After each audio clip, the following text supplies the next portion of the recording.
Right, good evening. Thank you very much for joining us. It's actually a late start, about 15 minutes past the time that we are supposed to start. Let me duly apologize. We had a bit of a technical challenge, but thankfully we have been able to resolve it. Tonight, we want to take a particular look at the Cedi Depreciation. I don't know how many times you've gone to the bank or you've gone to even the black market to assess or to analyze the exchange rates. Not just for the dollar, but for the pound, for the euro, for the yen, for CFA, and for all the major currencies. We had a technical challenge early on in the studio, but we're having a challenge as a country dealing with the depreciation of the cedi against the major foreign currencies. Tonight, this is what we want to be analyzing. We'll do that, and in the second leg, we'll veer off into the energy sector. And so we'll be talking about some of the power challenges that we are having. I don't know whether you have stable power in your area, but we'll be analyzing what they usually tell us as the two major challenges in the energy sector. First of all is the financial challenge, and secondly is the technical challenge. So what we are facing currently, is it a problem of finances, or it is a problem of a technical, or that requires the technical solutions? If it is finances, what do we do? What are the exact challenges? If it is technical, what do we need to do? Do we need to add on capacity? And so on and so forth. Tonight, I have Dr. Suleimana Yusuf, who is an expert in the field of energy and, of course, finance and all of the economic issues as well. So we'll be asking him lots of questions, but we are laymen, and for the purposes of the laymen that are watching us, we would not want to be or to look as experts, but allow him to explain matters to us, break them down as much as he can, and then we'll do the interrogation. If you have any concern, you want to put them up on our phone numbers that we would scroll on the screen, especially if you have any question at all on the cedi.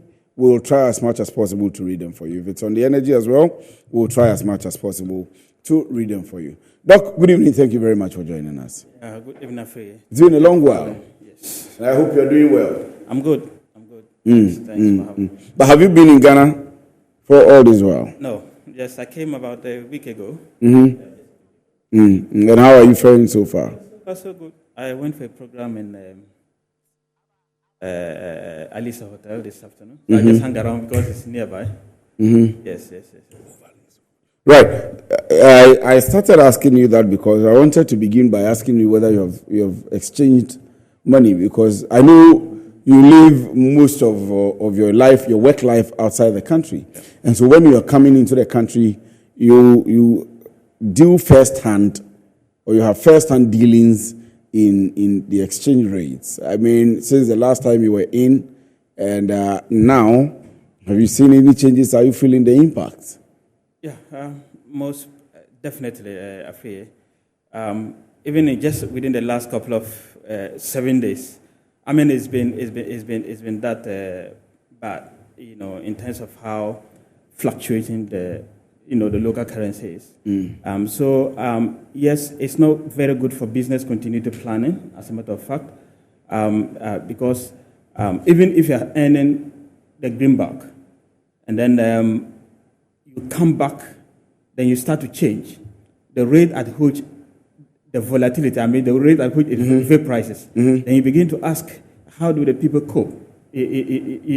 So I think we just need to have a firm handle on this volatility in terms of the cedi performance with respect to the major currencies, especially the greenback, which is the currency of choice. At this moment in time, and it's multifaceted. If you look at what has culminated to where we are, it didn't begin to. That was a question, my next question that I was going to ask. But let's get into that detail.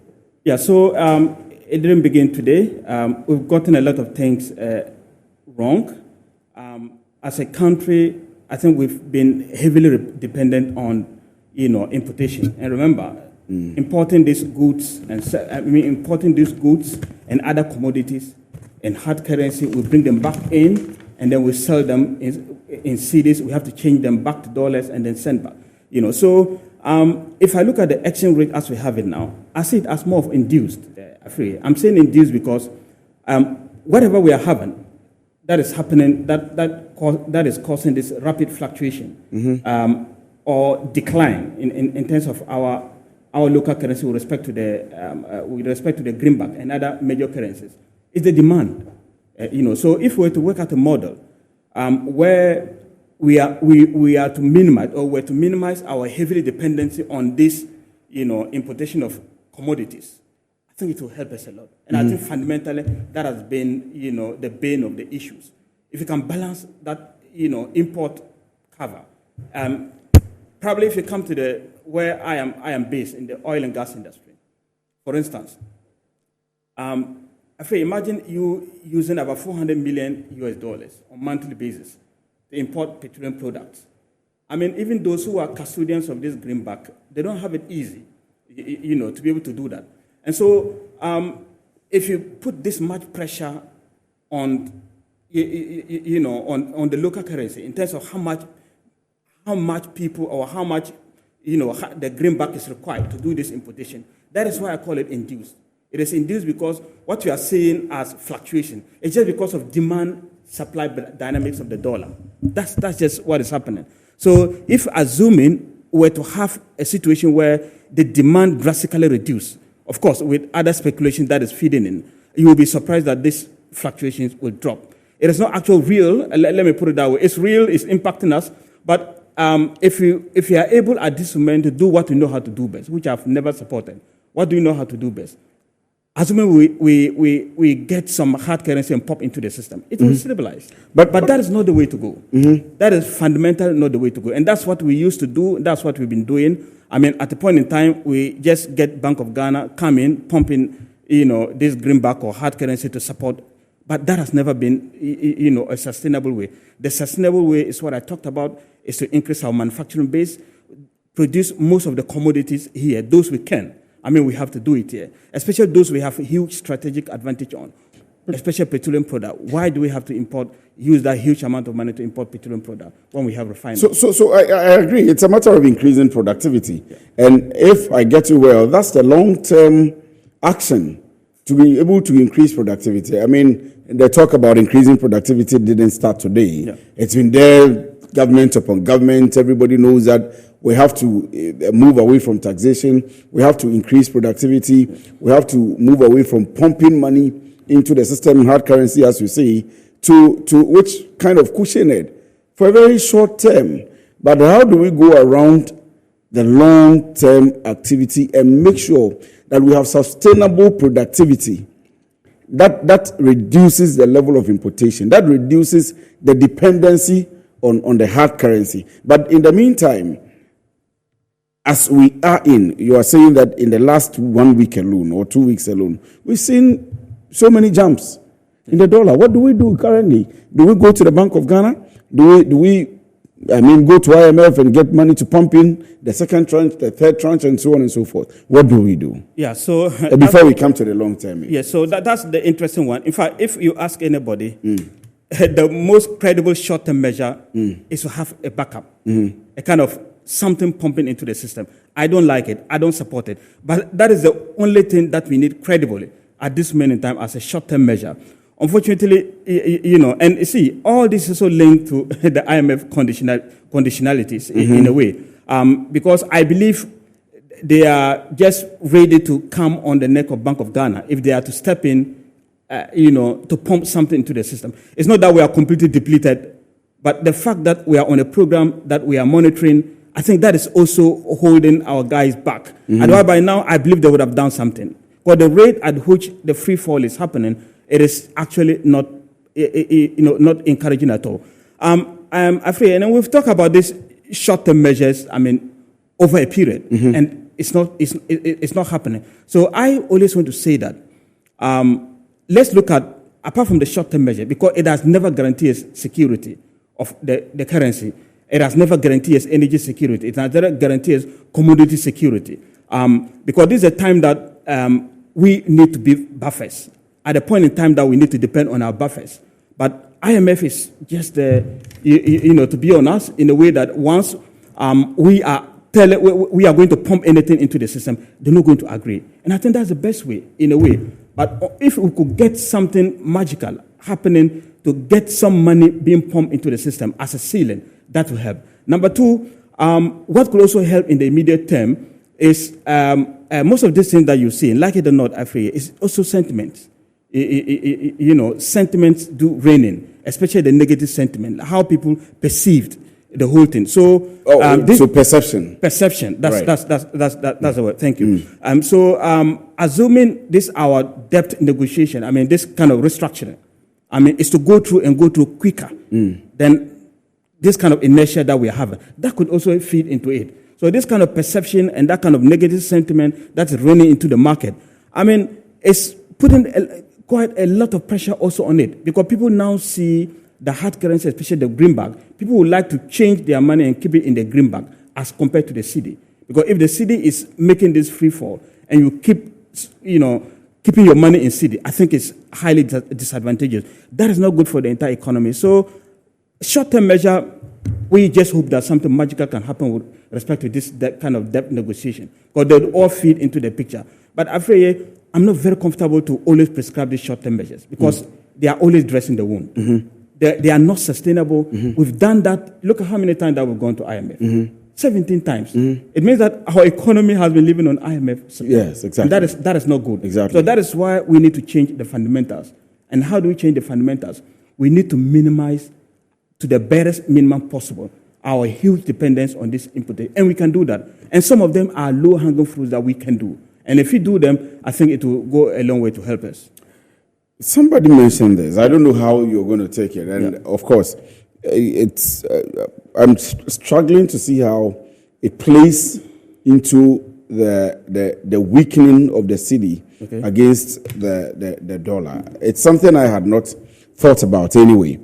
The person mentions politics and the fact that government doesn't have absolute control over the cedi, i.e., we have kind of a hung parliament, things that are supposed to flow in the system. So the person cites, for example, the e-levy, which was met with stiff opposition. The person cites some measures government wanted to put in place that it did not have its way because of the nature of parliament we have.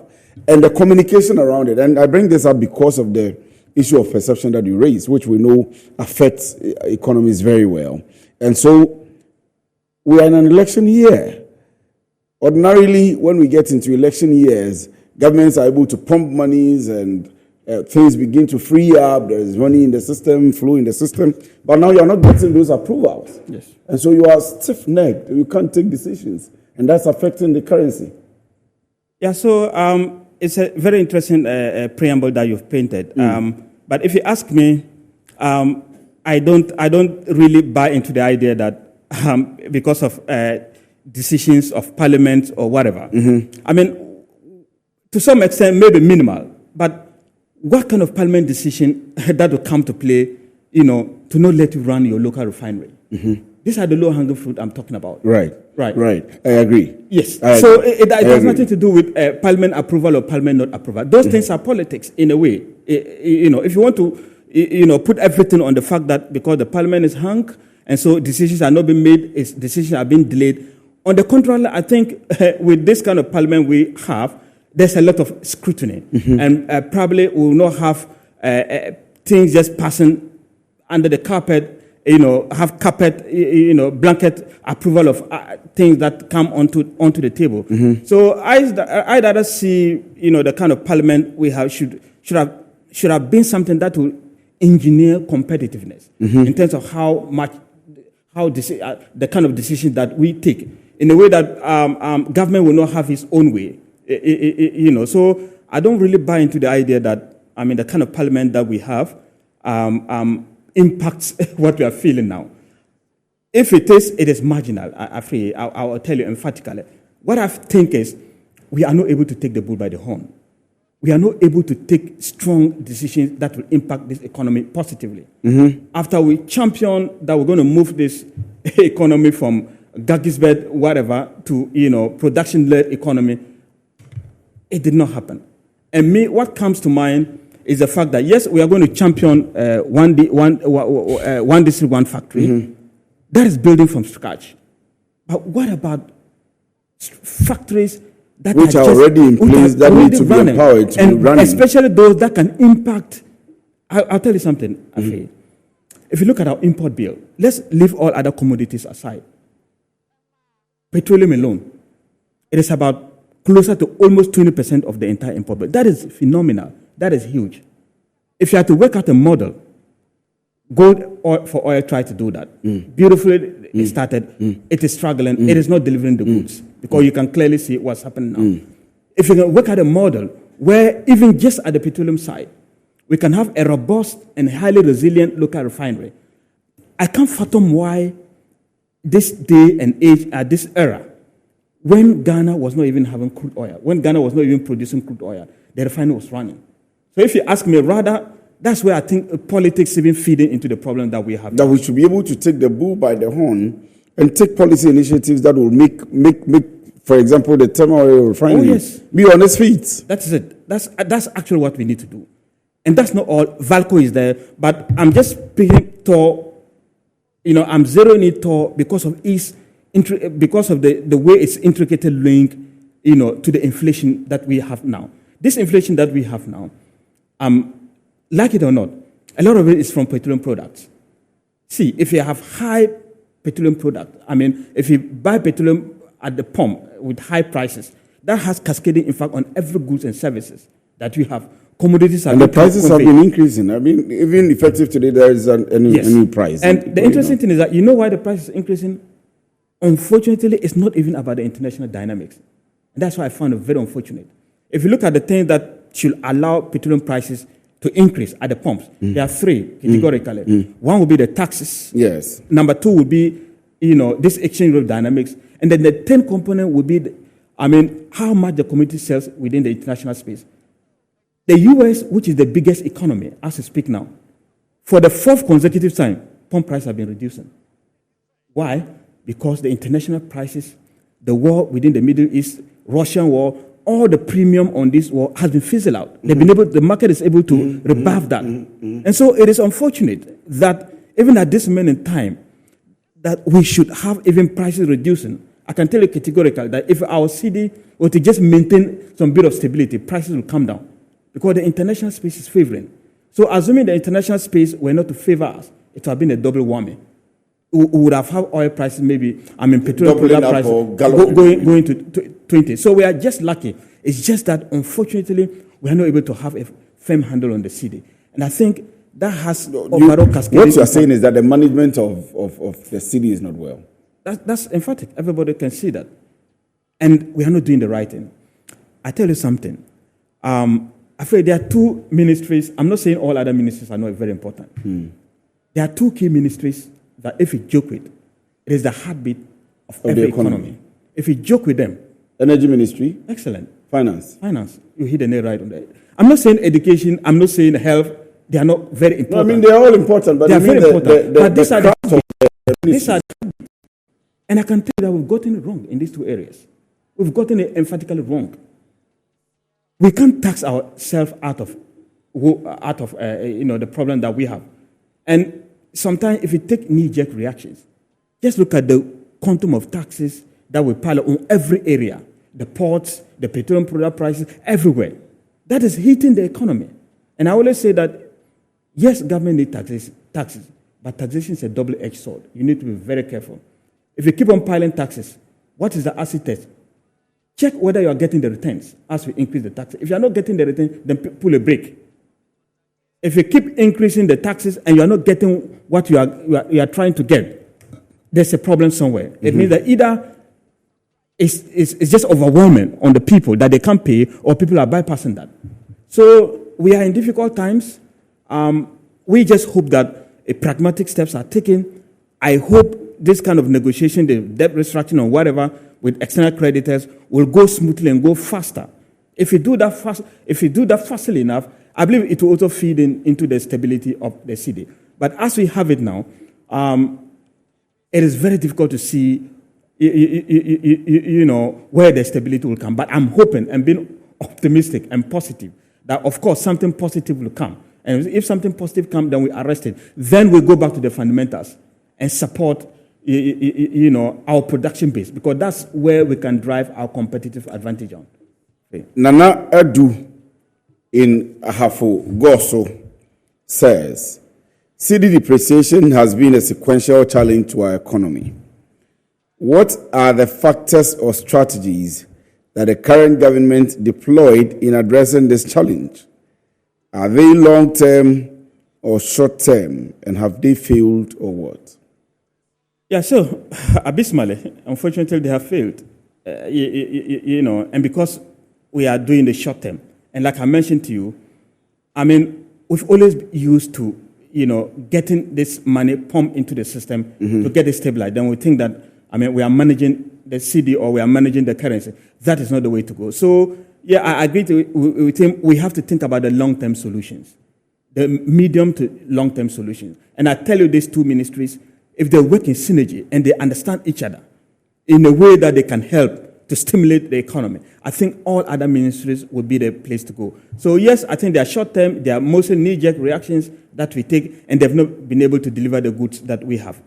We need to think about the medium to short-term, the medium to long-term measures. I think that those ones are the sustainable ones. Yeah.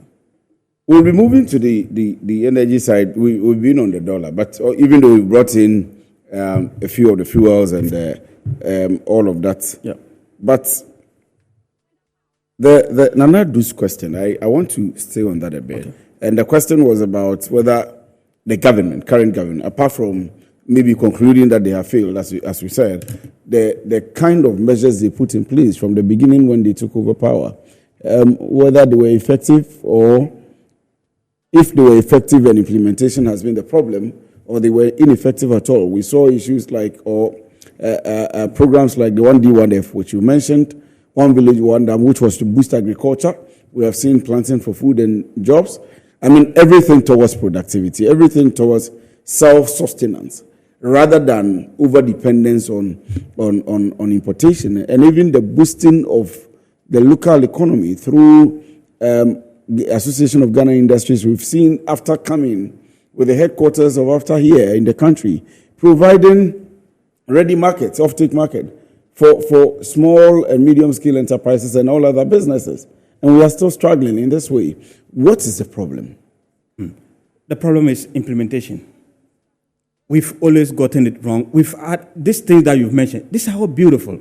If we are to do them as slogan and then we go to implement them to the latter. And implementing them to the latter means that supporting, how they triumph, how they can survive.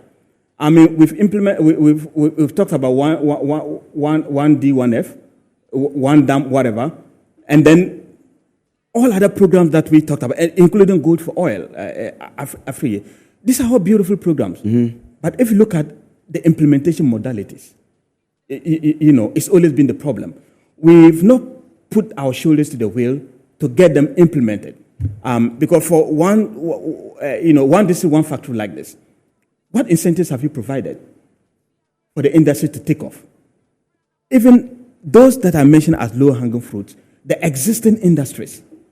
I've always talked about the fact that, especially at the time we're talking about, a petroleum hub. I said, this is a beautiful idea. But if you look at petroleum hub, what comes together to make petroleum hub is what we already have. The refiners, the depots, and we have everything that makes it. Everything. That requires us to. Then we are talking about petroleum hub. Beautiful idea. But this aggregate of this, segmented value chains or industries that we have not been able to put together to deliver, good, to deliver, positive results for us, then that becomes a problem. So I believe implementation modality is always a problem, and we are so excited on championing them as programs that is beautiful on paper, but when it comes to implementation, and the implementation, I believe we haven't had the political will. For instance, when they ask me, what will it take for a refinery like Total to run? I'll tell you that it will take the presidency to let it run. The presidency? Oh, yes. Or the energy minister. See, if the president give an instruction and tell energy minister that I want Tema Oil Refinery to run, regardless of any other thing, I can tell on authority that the refinery run. Then give them. You think the president hasn't done that? But why is not running? With all the challenges that we've seen with Tor. Why is it not running? Then, I believe that can work. We've seen statements from the Senior Management Association of Tor, Junior Management Association of Tor, talking about a mirage or a number of issues. And I'm wondering whether the president hasn't told the minister from 2017 till now, I mean, the two different ministers that have headed the ministry, that we need Tor to run. So if the president has done that and Tor is not running, then he has to take the energy minister on. That is why I'm saying that. I'm just doing it by extension. Of course, I understand. Yes, if the energy minister, if the presidency tells the energy minister that, I mean, I want Tor to run regardless of whatever that you need to do. See, we are not convinced that Tor is key to energy. We are just saying it by mouth. That's the whole thing. That's why I'm saying that it will take the highest political... We are aware there is also a financial requirement in capitalizing Tor. I mean, for the technical end and all of that. I mean, there is still a financial requirement. Perfect. What does it require for a refinery or, a refinery like Tor to run? Two issues. The internal issues and then the external issues. But I think the external issues is the one that is carrying the internal issues. See, the external issues are the unwarranted interference in the day-to-day running of the refinery. And then the internal issues are the abject inefficiencies. That is there. We know that. I'll tell you one example. Somewhere in 2016, the refinery made an attempt to run, where probably they got about 2 million barrels of crude oil into the refinery. Somewhere, Kufuor era, the entire era of Kufuor, somewhere 2006, thereabout, I was there in the refinery. Even though Ghana didn't have crude oil, the refinery ran throughout. So I'm saying that because, I mean, if there is the highest instruction from the topmost level, and maybe I think those are the sector haven't convinced the president enough to know that refining is key to our energy security. If they haven't done that, then you may not be able to take the president on. But if probably the president is seeing that and is getting convincing information that refining is key to our energy security, we can't continue to depend on full importation and expect to have a pressure relief on our currency. It can never happen. It will be difficult. And we have to take a cue from Nigeria. Nigeria is building a huge refinery, and even their old refineries, they are bringing them back on stream. Why? Because they've seen the light. That if you keep on depending on, putting pressure on this, your local currency, with this importation or import-driven economy, it's not going to deliver its goods. So I see the external impacting Tor more than the internal, or the refinery more than the internal.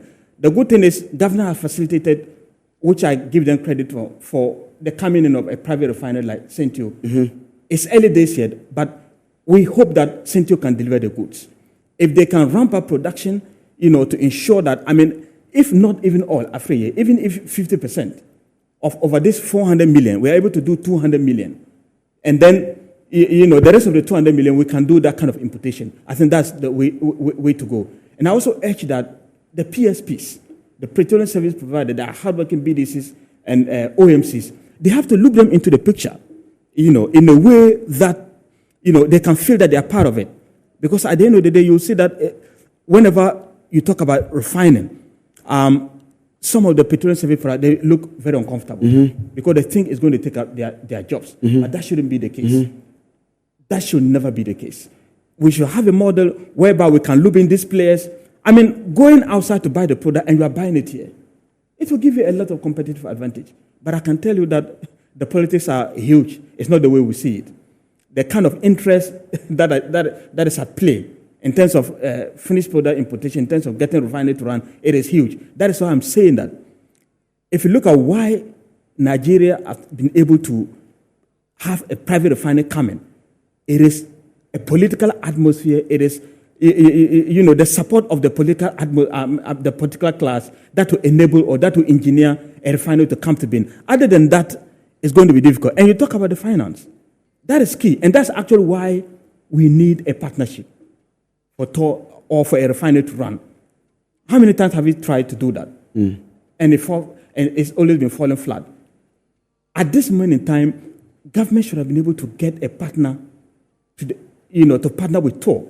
Because for two reasons: number one, to inject that efficiency that we're talking about, and number two, to ensure that we dilute this kind of interference that I'm talking about. And if they inject that capital and that kind of efficiency, I believe we'll have a better place. And I can tell you also on authority that Tor will have far better, more competitive advantage and impact on the pumps, far better than Sinto. All right. So I think government has to look into that and ensure that, where we have the low-hanging fruit, we have to do that and do that efficiently. Yeah. There is a story on PDS, and I'm sure you've read it and what the former president is saying about it. This is the bottom line. I'll take a quick break. When we come back, we'll take the next maybe 5 minutes or 10 minutes to go through that. And this is the bottom line. My name is Kwesi Afri. Of course, you want to stick and stay with us. We'll be right back.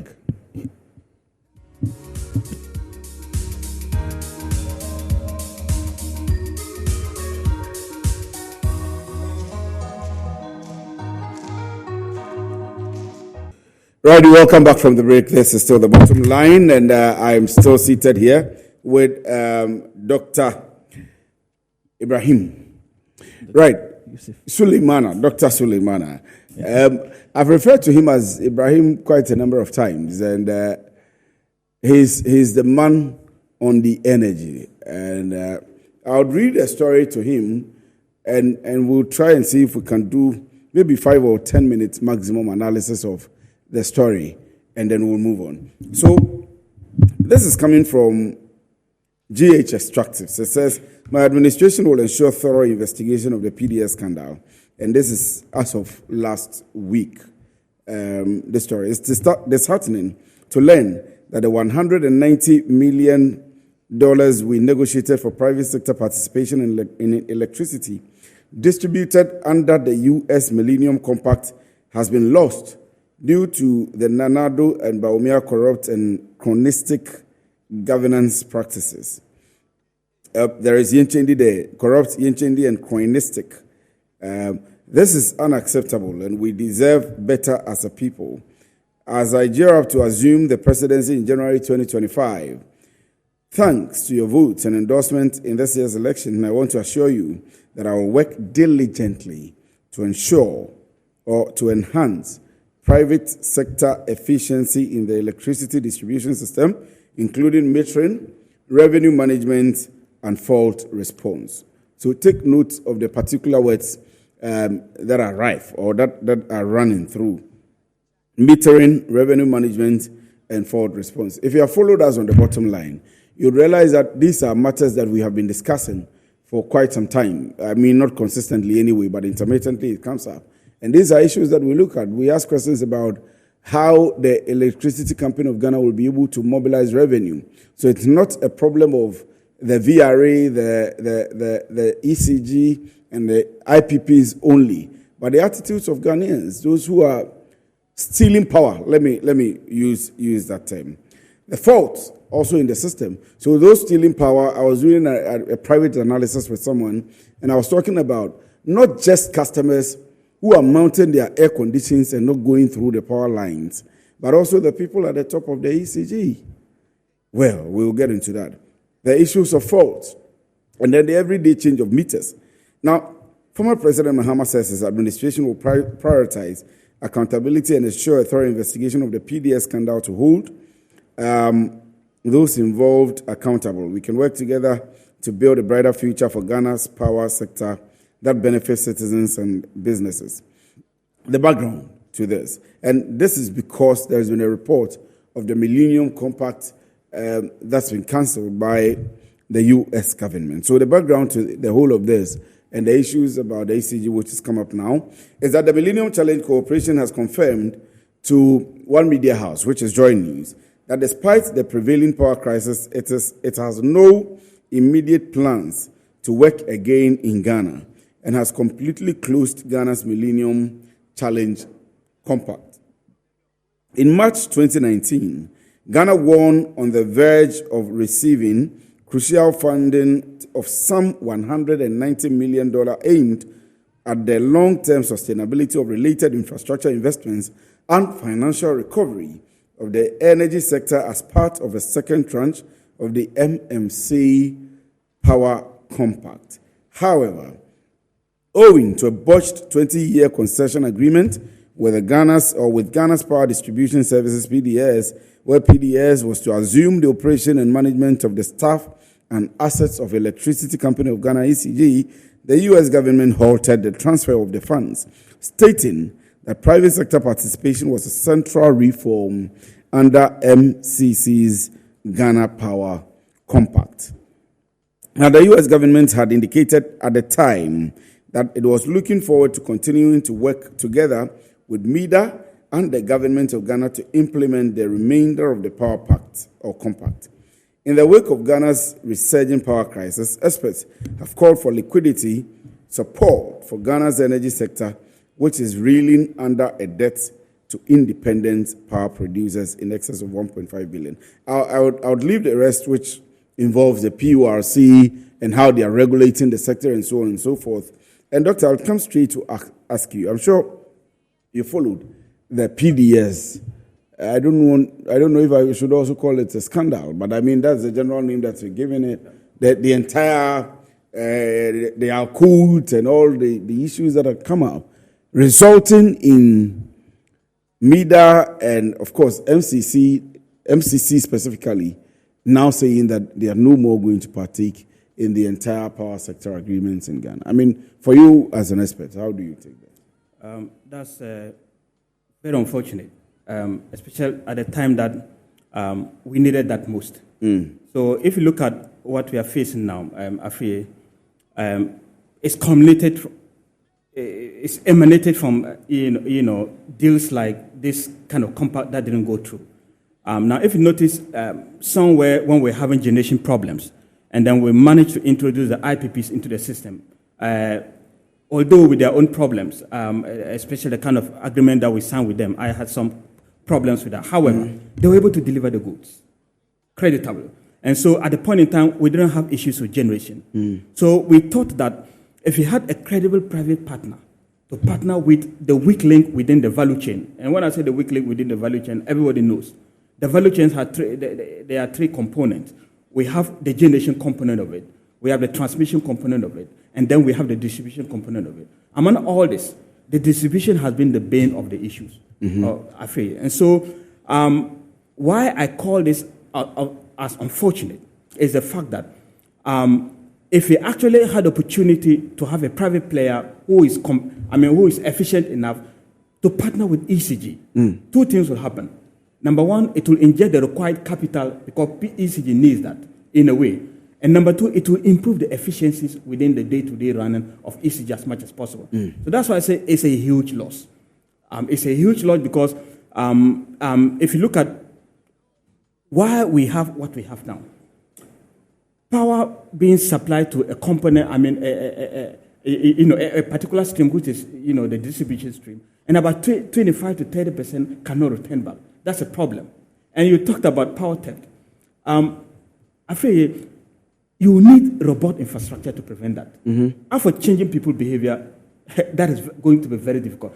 You cannot say people shouldn't. That is not the right thing to do. Let me put it on record. Not about the behavior, it's about the systems. Excellent. You don't expect people to behave that way. We need to make the system very robust. And how do you make the system very robust? Will you believe that even at this moment in time, we have 2006 meters, 4-time meters still in the system? We have post-paid meters still in the system. So I agree with the, Muhammad, that if he comes and he's able to do that, where I see ECG as a place where we have a huge financial sink is the metering system. And I also recommended the fact that we have to have something called FIT, Fast Intervention Team. Now, if you look at the rate at which we respond to faults, that is also a financial thing, but we don't know. So if we actually had this kind of, investment that goes into the system to make, the distribution component also robust and resilient and buoyant at the same time, this kind of problem that we have. Because the problem that we have, even though people want to say it is technical issue, even if it's technical issue, it's induced by financial. Because we haven't invested into the system as much as possible. And let me place it on record that In recent time, ECG have done creditable well, and I always congratulate them for this step that they, especially the cashless thing that they're going. But I say that if you want to go cashless, and you have other components that work against the cashless modalities, it's going to be problematic. And what are those things that work against the cashless modalities? It's the kind of porosity in the metering system. That is where we have a huge problem. At this moment in time, we don't have any business to have those kind of meters in the system. And the reason why I'm saying that, in the advanced world, some of them still have the postpaid meters. But they have structures in place to be able to track and make sure that they work and work efficiently. Our part of the world, I think what will deliver the goods is to have a state-of-art metering system that cannot be tampered with. We have to gravitate to a point, I feel, that if you have a meter being tampered with, ECG independently at their offices can know that a meter has been tampered with. If you don't do this, it's going to be problematic. Now, with respect to the PDSDs, why did they fall flat? It's unfortunate that when people are sent to do negotiation, I always say that, if you're a government official or whatever, then you will lead a negotiation. Please think about the nation first. Don't ask what is there for you at this moment in time. If you do that, I think we're going to have it wrong. And the reason why PDS fall apart is actually part of the problem where, parties don't live up to their expectation. Because if you want a majority share, remember, if you want majority share, there's an obligation to that. You need to come with something on the table. So what I say is, if you want to have a private player, we should have a private player. I always use a term like, we shouldn't have a private player that will come to be parasitic on the system. And when I say parasitic on the system, you don't come with empty hands without anything to put on the table. If you don't put anything on the table and you come empty handed, yet you want majority share, it's not going to work. So, going forward, we have to learn from what happened, why PDS couldn't work. And because probably we didn't do the right thing. And the reason why we didn't do the right thing, because we came empty-handed and expect to have majority share, that could not be. In 30 seconds, let me allow you to answer this. From Osman in Tamale says, good evening. Please, I think your guest's opinion that government has failed to curb the depreciation of the cities is not factual. The fact is that government has not been able to do it because of COVID-19 pandemic. Until government encountered the pandemic, the economy and other sectors of the country were moving in the right direction. Depending on where you stand, there is a distinction between failure to do and inability to do. Osman in Tamale. 30 seconds. In fact, my time is up, but let me give you. Yeah, so Osman is entitled to his views. A lot of people will understand that we really have challenge. Yes, COVID-19 could have fed into the situation. It's not only Ghana that we're not the only people who were impacted with COVID-19. So I think we could have done better. It's not only COVID-19, but we could have done better in the management of our currency. Dr. Suleiman Yusuf is an energy expert. Thank you very much, Doc, for joining. I don't know how I end up still referring to you as Ibrahim sometimes. It's fine. Dr. Suleiman is an energy expert, and he's been with us tonight. Going into the details of the energy crisis and then, of course, the crisis with the city. My name is Kwasi Afei. This has been The Bottom Line, and we've been available on all the social media platforms. Thank you very much for joining us tonight and your text messages as well. Good evening.